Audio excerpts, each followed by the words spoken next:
Welcome to Sweet Life Beat Life. We hope this video helps. You start by installing a lightweight terminal app and granting storage and microphone permissions only if prompted. This lets you manage files and paste commands.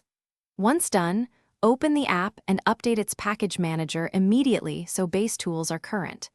Make sure to enable the advanced keyboard or physical keyboard support to access special characters.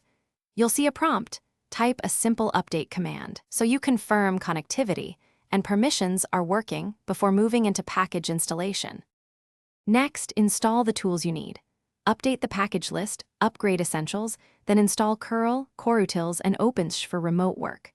Once packages finish, grant the app storage access and create a project folder so files persist across sessions.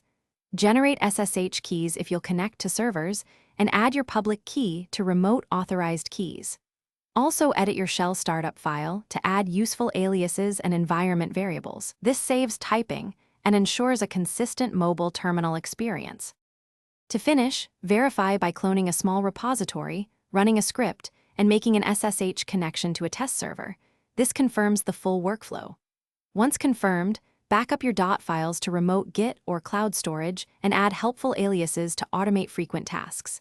If something breaks, first check app logs and ensure storage permissions are still granted. Then rerun package updates and reinstall any broken packages. If network errors persist, toggle Wi-Fi and mobile data and retry the failed command. Thanks for watching. Consider subscribing if we helped you.